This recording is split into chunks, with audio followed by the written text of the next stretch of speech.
발표가 시작될 예정입니다. 특히 임상시험을 처음 준비하시거나 임상시험에 대해서 사전에 미리 조사를 준비하시는 분들에게 아주 안성맞춤인 강연이 될 것 같습니다. 그럼 의료기기 임상시험에 대해서 강연해 주실 의료기기 임상개발부 신민경 컨설턴트님을 큰 박수로 환영 부탁드립니다. 감사합니다. 네, 안녕하세요. 의료기기 임상개발부 신민경입니다. 시작 전에 여러분께 잠깐 한 가지 요청드릴 게 있습니다. 우리 마스크 쓰고 있으니까 제가 강연 진행하는 동안 눈빛과 고개짓으로 많은 호응 부탁드리겠습니다. 네, 감사합니다. 네, 우리 임상시험에 관심이 있어서 오신 분들 이런 경험 있을 것 같습니다. 의료기기 임상시험 그냥 병원에서 하면 되지 않나요? 어느 날 문자 하나가 옵니다. 이대리, 우리 신제품 나온 거 알지? 임상시험이 필요하다고 하네. 우리 강남 키닥터 박 원장님께 요청드리게 임상시험 한번 어떻게 하는지 알아봐봐. 네, 알겠습니다. 일단 이대리는 대답을 하는데요. 며칠 뒤 이대리는 다시 답장을 보냅니다. 부장님, 임상시험 그냥 아무 데서나 하면 안 될 것 같은데요? 왜? 그냥 우리 메인 병원에서 한 10명 정도로만 빠르게 하자 라고 답장을 받았더니 이대리 안 돼요. 아주 놀라서 이모티콘 하나를 보냅니다. 이대리가 왜 놀랐는지 한번 볼까요? 구글의 도움을 빌려봅니다.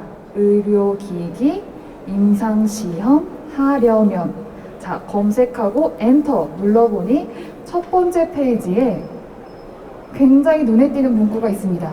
의료기기 임상시험 계획 승인에 관한 규정. 승인? 규정. 뭔가 쎄한 느낌이 들죠. 근데 심지어 마지막에 국가법령정보센터라고 되어 있습니다. 뭔가 굉장히 준수해야 될 게 많은 것 같다는 느낌이 들어요. 그래서 이대리는 역시 놀랄 수밖에 없었는데요. 우리 이대리를 위해서 임상시험을 하기 위해서는 어떤 법규를 준수해야 되는지 알아보고, 그 다음에 임상시험 준비는 어떤 부분을 고려해서 해야 될지, 그리고 임상시험 승인을 받은 후에는 어떠한 부분을 준수하면서 해야 되는지 한번 알아보도록 하겠습니다. 아까 국가법령정보센터에 대한 내용이 있었죠. 관련 법규를 살펴보겠습니다. 역시 의료기기 검색을 해봤더니요. 굉장히 많은 법령이 나와요. 법도 있고 시행령도 있고 시행규칙도 있고 다양한데요. 이 중에서 임상시험과 관련된 부분만 제가 발췌해 왔습니다. 임상시험 관련된 법규로는 법에서도 있고 시행규칙에도 있고 고시에도 있고 가장 눈에 띄는 게 임상시험 계획 승인에 관한 규정인데요. 승인, 딱 보니까 승인을 받고 해야 될 것 같은 느낌이 들어요. 그 다음에 또 보니 시행규칙에는 실시 기준이라는 게 있습니다. 임상시험을 할 때 그냥 하는 게 아니라 뭔가 준수해야 되는 부분이 많은 것 같습니다. 그리고 보니까 고시에는 기본 문서 관리에 관한 규정이라고 되어 있는데요. 문서를 역시 뭔가 되게 열심히 챙겨야 되는 느낌이 듭니다. 그리고 의료기기 임상시험 기관 지정에 관한 규정으로 되어 있는데요. 아까 이대리가 아무 데서나 하면 안 될 것 같다라고 얘기했던 게 아마 이 규정을 보고 그런 것 같습니다. 그러면 의료기기 법을 통해서 우리 임상시험을 하려면 무엇을 준비해야 되는지 한번 살펴볼게요. 가장 먼저 눈에 띄는 것이 의료기기로 임상시험을 하려는 자는, 네, 우리한테 요구하는 바가 있네요. 첫 번째, 임상시험 계획서 작성을 해야 되고요. 두 번째, 식약처의 승인을 받아야 됩니다. 세 번째, 지정된 임상시험 기관에서, 넷째, 시험자의 동의를 받고 하는데 임상시험과 관련된 부분은 모두 기록하고 보관해야 됩니다.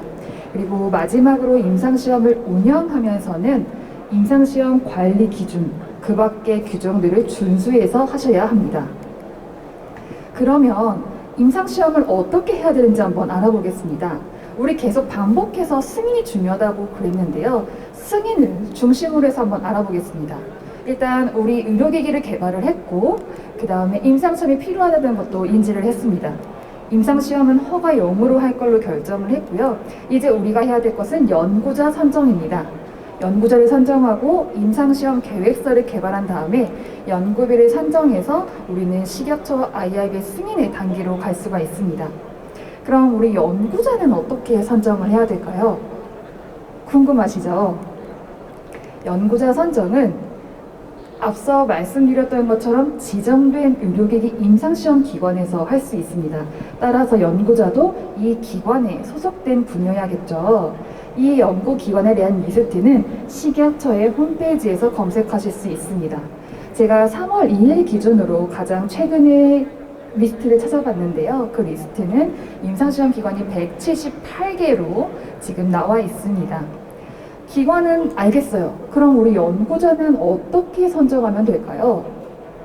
궁금하시죠? 네, 연구자는 가장 중요한 거 우리 연구에 집중할 수 있는지 굉장히 중요한 부분입니다.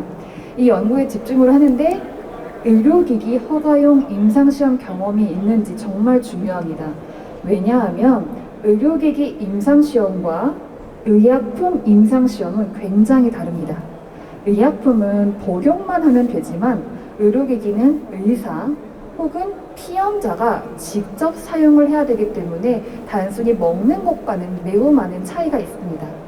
그리고 일반적으로 연구자가 혼자서 연구하는 것과 허가를 위해 임상시험하는 것에는 연구의 목적이 굉장히 차이가 있기 때문에 요구되는 바가 많이 달라서 의료기기 허가용 임상시험 경험이 있는지 살펴보셔야 합니다. 두 번째, 피험자 혹은 대상자의 풀이 많은지 확인을 해보셔야 되는데요. 여기서 제가 한 가지 짚고 넘어가겠습니다. 제가 환자가 아니라 피험자, 대상자라는 단어를 썼는데요. 환자는 치료를 대상으로 할 때 사용하는 용어고요. 우리가 연구를 할 때는 피험자 혹은 대상자라고 표현을 합니다. 예를 들어서 우리가 탈모 치료기에 대한 임상시험을 하고 싶어요. 근데 우리의 제품은 안드로겐성 호르몬에 영향을 받는 탈모 치료기인데 이 병원의 환자는 피부과 환자가 되게 많아요. 근데 탈모 환자도 많은데 스트레스를 받았을 때 생기는 탈모 환자가 많아요. 그러면 우리 제품을 쓸 수가 없겠죠. 그렇기 때문에 단순히 환자가 많은 것이 아니라 정말 우리 제품을 사용할 수 있는 피험자, 대상자 풀이 많은지 확인하셔야 됩니다. 그리고 마지막으로 진행 중인 연구가 너무 많지는 않은지, 아무래도 연구가 많다면 당연히 피험자가 분산이 되고 우리 연구에 집중을 하기가 어렵겠죠. 그렇기 때문에 진행 중인 연구가 너무 많지는 않은지까지 살펴보시는 게 좋습니다. 그럼 이제 연구자 선정하는 방법을 알았는데 아마 또 궁금하실 거예요. 연구자 한 명이면 될까요? 여러 명이어야 될까요? 궁금하시죠? 네. 이 연구에 대한 특징을 다음과 같이 한번 알아보도록 하겠습니다. 네.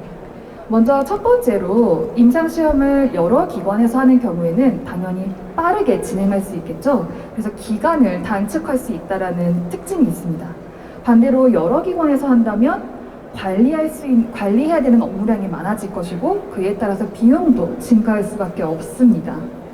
대신에 여러 기관에서 한다면 한 사람만 가질 수 있는 그런 편향을 배제할 수 있습니다. 또 다른 한편으로 생각했을 때 여러 기관에서 한다면 우리 제품이 수술을 할 때 쓰거나 아니면 미세한 조작이 필요하다. 이런 경우에는 이 실제 술기에 따른 연구자의 차이가 생길 수 있습니다. 연구자마다 이 실력이 다르기 때문에 여러 기관에서 할 경우에는 술기에 따른 편차가 생길 수 있습니다. 또한 기관마다 조금씩 진행하는 절차가 조금씩 다를 수 있기 때문에 기관별 표준화하는 것도 어렵다는 것이 특징인데요. 다시 생각하면 이 모든 것들을 모두 극복한다면 우리의 연구는 수준 높은 연구라고 표현할 수 있겠습니다. 그래서 무조건 많은 기관 혹은 무조건 적은 기관에서 하는 것이 중요한 것이 아니라 이러한 특징들을 생각해서 우리 제품의 연구의 목적, 임상시험의 목적과 기간, 비용을 고려해서 결정하시면 됩니다. 자, 그러면 이제 계획서를 어떻게 개발할지 보셔야 될 텐데요. 계획서는 시행규칙 제20조 제2항에 안내되어 있습니다. 첫 번째로는 임상시험을 어디에서 할 것인지 어떤 연구자가 하는지에 대한 관련자 정보를 쓰게 되어 있는데요. 맨 위에 제목도 쓰도록 되어 있죠. 다시 말하면 우리가 제목을 아무렇게나 쓸 수 없습니다. 제목 역시도 한눈에 이 연구가 어떤 연구인지 알아볼 수 있도록 어떤 환자를 대상으로 하는지, 그 다음에 전향적인지 후향적인지, 여러 개의 기관에서 하는지와 같이 어떻게 임상이 설계되어 있는지 한눈에 알아볼 수 있도록 작성해야 됩니다. 그 다음 본격적으로 본문에서는 임상시험을 어떻게 운영하는지에 대한 내용이 들어가 있는데요.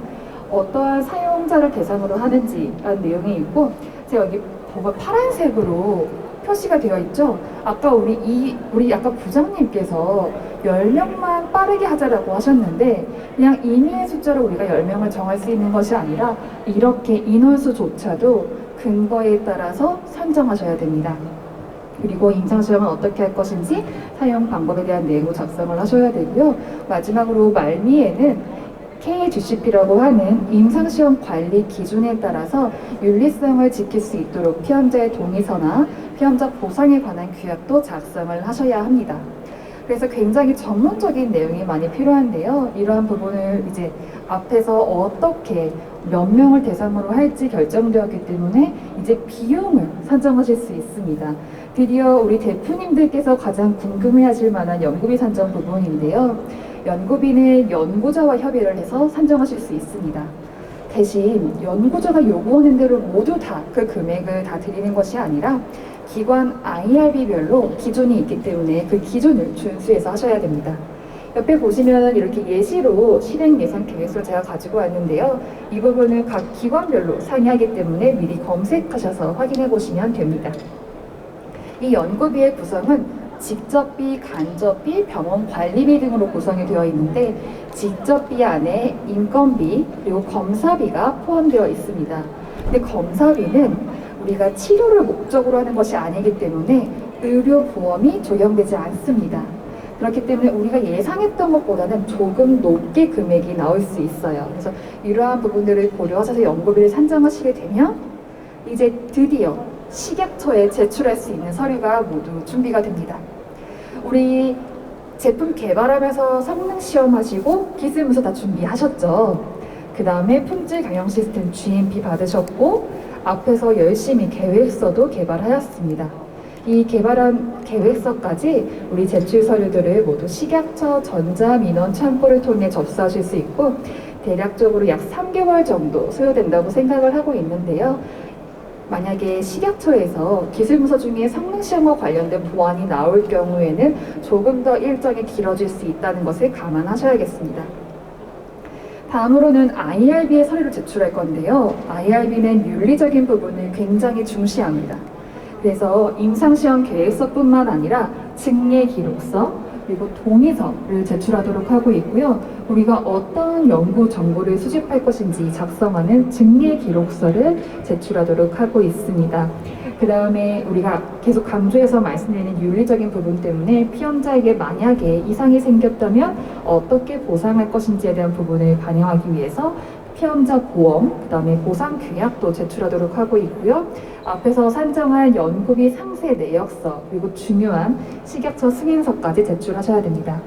IRB의 경우에는 일정을 수시로 제출할 수 있는 것이 아니라 매월 날짜가 정해져 있기 때문에 항상 확인하시고 접수를 준비하셔야겠습니다. IRB는 약 2개월 정도 소요될 것으로 예상하고 있습니다. 이제 드디어 이 모든 과정을 거쳐서 식약처의 승인을 받게 됐습니다. 네, 이제 드디어 식약처의 승인을 받게 됐습니다. 그러면 이 승인 후에는 어떻게 하는지 절차를 간편하게 보겠습니다. 승인 후에는 이 운영을 GCP에 따라 운영하셔야 되는데요.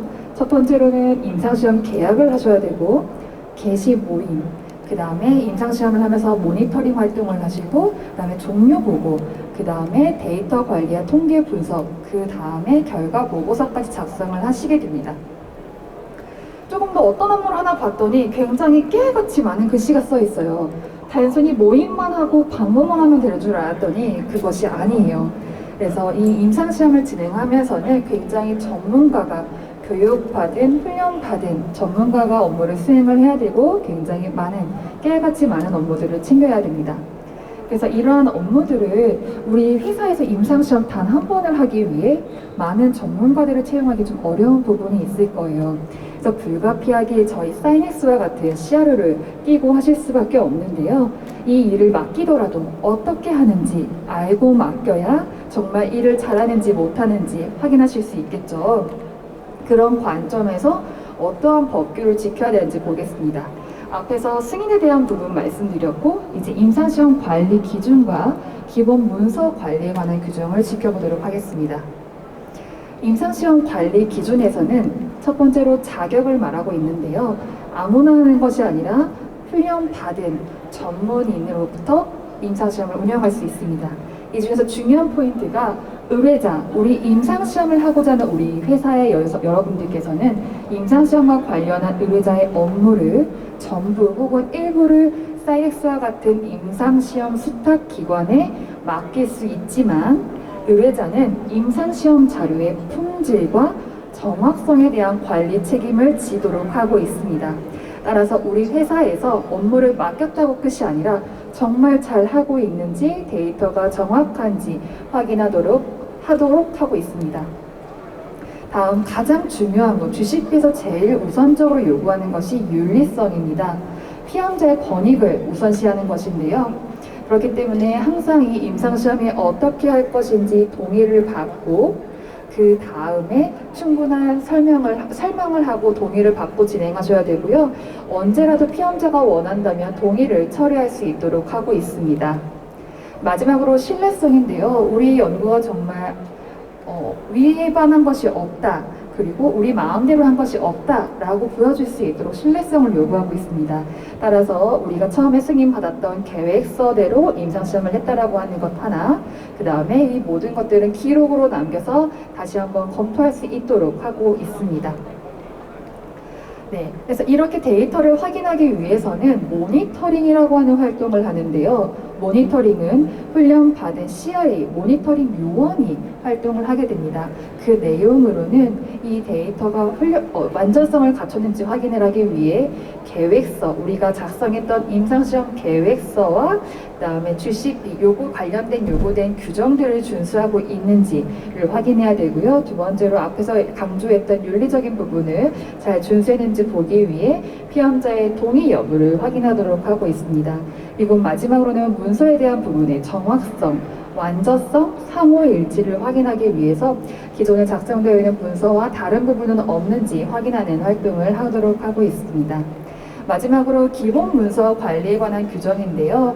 규정에서는 임상시험 전, 중, 후 동안 많은 문서를 요구하는데 대략적으로 약 총 49개, 49개의 문서를 요구하고 있습니다. 그 중에서 대표적인 것만 제가 몇 개 추려봤는데요. 임상시험 계획서, 직례기록서, 동의서, 앞에서 제출했던 모든 문서들을 다 준비하셔야 되고요. 만약에 변경이 되었다면 변경 대비표까지 작성을 하셔야 됩니다. 그리고 계속 강조되었던 피험자에 대한 부분이 필요하고요. 그 다음에 우리 임상시험이 혹시 연구의 규모에 대비해서 너무 비용이 많이 산출되진 않았는지, 연구자가 혹시 이 비용 때문에 조금 편향돼서 결론을 내진 않았을지, 이러한 것들을 고려하기 위해 임상시험 재정에 관한 사항도 문서를 준비하도록 하고 있습니다. 그 다음에 식약처 승인서, 의료기기 표시 기재사항, 연구자 이력서, 근거 문서, 모니터링 보고서, 이상사례 보고 내용 등 굉장히 많은 문서를 요구하고 있는데, 이 문서는 반드시 준비하셔야 됩니다. 그렇다면 두 번째로 궁금했던 거, 우리 대표님들 연구비 다음에 궁금해하시는 게 일정인데요. 일정을 한번 살펴보도록 하겠습니다. 연구자 선정을 하시고 계획서 개발을 약 2개월 동안 하게 되는데요. 앞서 말씀드린 것처럼 시행규칙 제20조 2항에 되어 있는 내용을 충분히 다 구성하셔서 작성을 하실 겁니다. 그 다음에 식약처의 승인의 경우 5개월의 시간이 약간 소요가 되는데요. 그래서 마찬가지로 임상시험 계획 승인을 따라 준수해서 진행을 하시고, 그 다음에 임상시험 운영을 하는데 피험자 모집이 빨리 될지 느리게 될지 잘 모르잖아요. 그렇기 때문에 연구에 따라 상이하다라고 이 부분은 참고를 해주셔야겠습니다. 마지막으로 수집된 데이터를 관리하고 통계 분석하고 결과 보고서를 작성하는데 약 5개월 정도가 소요가 되는데요. 벌써 산출된 기간만 봐도 12개월입니다. 그래서 실제로 임상시험이 굉장히 길다라고 하는 부분을 염두에 보시고 우리 사업 계획을 세우실 때 조금 더 여유 있게 설정하시는 것이 좋겠습니다. 그래서 최소 12개월 더하기 임상시험이 실제로 진행되는 기간을 생각하면 짧게는 1년 반, 길게는 뭐 3년 그 이상도 진행되기도 합니다. 이제 대략적인 부분을 알아봤는데요. 이제 돌아가셔서 임상시험에 대한 궁금한 부분을 더 찾아보고 싶으실 것 같아요. 그래서 제가 준비한 부분인데요. 이 앞에 말씀드렸던 많은 것들을 기억하기 힘드니까 요것만 기억하고 가겠습니다. 첫 번째로는 집에 돌아가셔서 구글에 임상시험 팁이라고 검색하시면 가장 맨 위에 관련된 기사가 하나가 뜰 겁니다. 2015년 좀 오래된 기사기는 하지만 전반적인 흐름을 볼 수 있기 때문에 많은 도움을 받으실 수 있을 것 같아요. 그리고 그 외에도 더 알고 싶다라고 하시면 앞서 말씀드렸던 꼭 준수해야 되는 부분 GCP라고 하는 규정을 한번 검색해 보시고요. 그 다음에 CRO 아까 말씀드렸던 이 모든 임상시험에 필요한 업무를 CRO라고 하는 임상시험 수탁기관에서 업무를 수행합니다. 그래서 이 CRO라는 단어만 검색을 하시면 CRO에서 어떤 업무를 하는지 알면 우리가 해야 될 업무도 확인하실 수 있는 거예요. 그 다음에 가장 중요한 데이터 신뢰성을 확인하기 위해 CRA, 모니터링 활동하는 부분을 검색해 보시면 마찬가지로 우리가 해야 될 것들을 CRA가 대신해 주기 때문에 어떤 내용의 업무를 하는지 확인하실 수 있습니다. 이제 가장 처음에 보여드렸던 이 문자에서 굉장히 이대리가 놀랐던 부분을 이제 우리는 알 수 있습니다. 그러면 부장님께서 우리 그냥 병원에서 한 10명 정도로만 빠르게 하자 라고 했던 문자를 수정해 보실 수 있도록 같이 집단 지성의 힘을 한번 빌려볼까요? 자, 그냥 병원에서 할 수 있다 없다? 없다. 네, 고개짓으로 지금 말씀해 주셨네요. 네, 없습니다. 그리고 10명 정도로만 할 수 있다, 없다? 없습니다. 통계 산출해야 되죠. 그 다음에 우리가 그냥 할 수 있다, 없다? 없다. 규정을 준수해서 해야 합니다. 그러면 이제 우리 부장님이 어떻게 문자를 수정해서 보내는지 한번 봐볼까요? 그냥 병원 말고 지정된 병원에서 통계 산출하고 계획서를 쓰고 그 다음에 전략적으로 그리고 규정을 준수해서 하자. 최초의 의료기기 CRO 사인엑스랑. 네, 감사합니다.